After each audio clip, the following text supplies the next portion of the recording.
Breaking news చూస్తున్నాం. ఏపీలో 3 నియోజకవర్గాల్లో పోలింగ్ ముగిసింది. అరకు, పాడేరు, రంపచోడవరంలో పోలింగ్ క్లోజ్ అయింది. మరో 3 నియోజకవర్గాల్లో 5 గంటల వరకు పోలింగ్ ముగియబోతోంది. పాలకొండ, కురుపాం, సాలూరులో 5 గంటలకు పోలింగ్ క్లోజ్ అవుతుంది. మిగిలిన 169 నియోజకవర్గాల్లో సాయంత్రం 6 గంటల వరకు ఓటింగ్ నమోదైంది. మామూలుగా 6 గంటల వరకు పోలింగ్ ఉంటుంది. బట్ అత్యంత సమస్యాత్మక ప్రాంతాల్లో మాత్రం 4 గంటల వరకే పోలింగ్ క్లోజ్ అవుతుంది.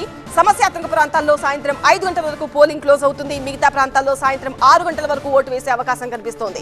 ఇప్పుడు 4 అయ్యింది కాబట్టి ఏ నియోజకవర్గాల్లో పోలింగ్ క్లోజ్ అయిందో మనం చూస్తున్నాము. ఏపీలో 3 నియోజకవర్గాల్లో పోలింగ్ ముగిసింది. అరకు, పాడేరు, రంపచోడవరంలో పోలింగ్ క్లోజ్ అయింది. మరో 3 నియోజకవర్గాల్లో మరొక గంట సేపు సమయం ఉంది. సాయంత్రం 5 గంటల వరకు అక్కడ పోలింగ్ జరగబోతోంది.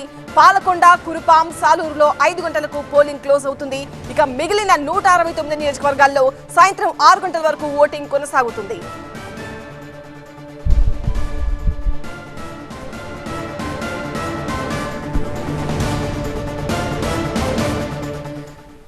టీవీ 9 ప్రతినిధి ఎంపీ రావు మరింత సమాచారం అందిస్తారు. ఎంపీ రావు, సాయంత్రం 3 గంటల వరకు నమోదైన పోలింగ్ పర్సెంటేజ్ మనం చూస్తున్నాము. 3 నియోజకవర్గాల్లో అయితే పోలింగ్ కూడా ముగిసిపోయింది. మరో 3 నియోజకవర్గాల్లో సాయంత్రం 5 గంటల వరకు పోలింగ్ జరగబోతోంది. మిగతా ప్రాంతాల్లో సాయంత్రం 6 గంటల వరకు. సో ఇప్పటి వరకు మీరు చాలా చోట్ల నుంచి గ్రౌండ్ రిపోర్ట్ ఇస్తూ ఉన్నారు, లైవ్స్ ఇస్తూ ఉన్నారు. ఎలా అనిపిస్తోంది పోలింగ్ సరళి?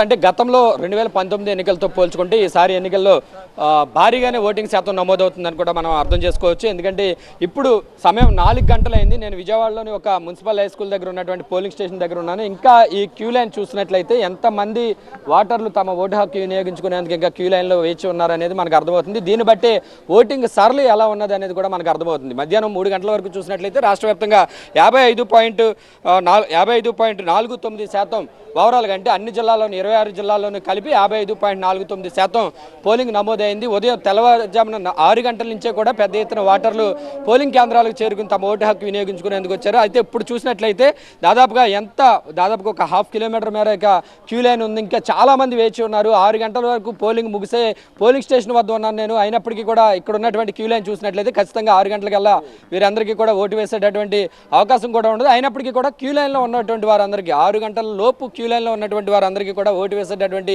అవకాశం ఉంటుంది. కాబట్టి ఎంత టైం అయినప్పటికీ కూడా ఓటు వేసిన తర్వాతనే వీరందరికీ కూడా ఓటు వేసే ఒక అవకాశం కూడా కల్పిస్తారు. మరోవైపు 4 గంటలకు రాష్ట్రంలో 175 నియోజకవర్గాల్లో 4 గంటలకు కొద్దిసేపటి క్రితమే 3 నియోజకవర్గాల్లో పోలింగ్ కూడా ముగిసింది. అరకు, పాడేరు, రంపచోడవరం ఈ మూడు నియోజకవర్గాలు కూడా ట్రైబల్ ఏరియాలో ఉన్నటువంటి ఈ 3 నియోజకవర్గాల్లోనూ కూడా అత్యంత సమస్యాత్మకమైనటువంటి నియోజకవర్గాలు. ఈ నియోజకవర్గాల్లోనూ కొద్దిసేపటి క్రితమే పోలింగ్ ముగిసింది. అయితే మధ్యాహ్నం 3 గంటల వరకు కూడా ఈ నియోజకవర్గాల్లో ఉన్నటువంటి పోలింగ్ పర్సెంటేజ్ చూసినట్లయితే అరకులో 51.8%. ఇది 3 గంటల వరకు నమోదైనటువంటి పోలింగ్ శాతం. ఆ తర్వాత మరొక గంట పాటు కూడా పోలింగ్ జరిగింది. దీనికంటే 51.8 కంటే కొద్దిగా ఒక 5 లేదా 6% పర్సెంటేజ్ కూడా పెరిగే అవకాశం ఉంది. అలాగే పాడేరులో 40.12% మాత్రమే నమోదైంది. ఉదయం నుంచి కూడా పాడేరులో తక్కువ శాతం పోలింగ్ నమోదవుతూనే వచ్చింది. అదే కంటిన్యూ అయింది. మధ్యాహ్నం 3 గంటలకు 40.12% పర్సెంటేజ్ మాత్రమే నమోదైంది. అలాగే రంపచోడవరంలో 54.11% పర్సెంటేజ్ అయితే నమోదైంది. సో మొత్తంగా అయితే ఈ 3 నియోజకవర్గాల్లోనూ ఇప్పుడు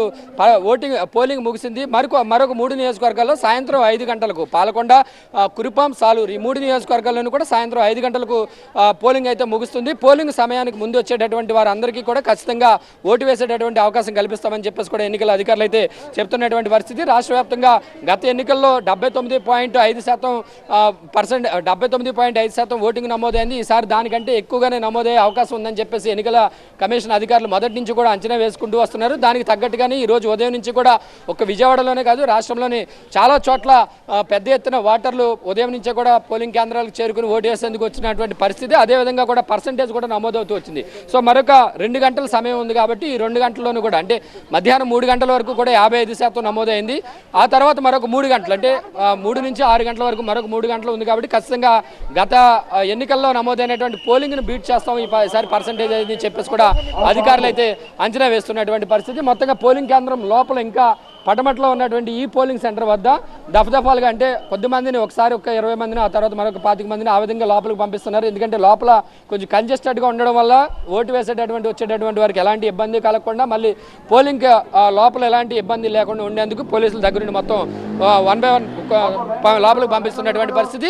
ఇదే రకమైనటువంటి పరిస్థితి అంటే ఒక్క విజయవాడలోనే కాదు, రాష్ట్రంలో చాలా ప్రాంతాల్లో ఇంకా పెద్ద ఎత్తున ఓటర్లు అంతా కూడా క్యూ లైన్లో ఉన్నారు. ఈసారి ఖచ్చితంగా తమ ఓటు హక్కు వినియోగించుకోవాలని. ఎందుకంటే ఈసారి 10.3 లక్షల మంది యువ ఓటర్లు ఉన్నారు. అంటే మొదటిసారి ఓటు వేసేటటువంటి వారు 10.3 లక్షల మంది ఉన్నారు. వారిలో చాలా మంది విజయవాడలో చూసినట్లయితే మనం ఉదయం నుంచి కూడా TV9 టీము, విజయవాడ టీము దాదాపుగా 7-8 పోలింగ్ కేంద్రాలకు వెళ్తే ఆ 7-8 పోలింగ్ కేంద్రాల వద్ద కూడా యువ ఓటర్లు ఎక్కువ మంది TV9 కంటపడ్డారు. మొత్తం తాము మొదటిసారి ఓటు వేస్తున్నామని చెప్పుకుంటూ వచ్చినటువంటి పరిస్థితి. సో యూత్ ఓటింగ్లో దాదాపుగా 10.3 లక్షల్లో మెజారిటీ అంటే 9 నుంచి 10 లక్షల వరకు కూడా పోలింగ్ నమోదయ్యే అవకాశం ఉందని చెప్పి కూడా ఈసీ అధికారులు అంచనా వేస్తున్నారు. ప్రస్తుతం అయితే ఇంకా ఓటర్లు పెద్ద ఎత్తున బారులు తీరు ఉన్నారు. సాయంత్రం 6 గంటల వరకు పోలింగ్ జరుగుతుంది. 6 గంటల లోపు క్యూ లైన్లోకి వచ్చినటువంటి వారందరికీ కూడా ఓటు వేసేటటువంటి అవకాశం కూడా కల్పిస్తామని చెప్పి ఎన్నికల కమిషన్ అధికారులు చెప్తున్నారు. రైట్ ఎంపీ రావు, అది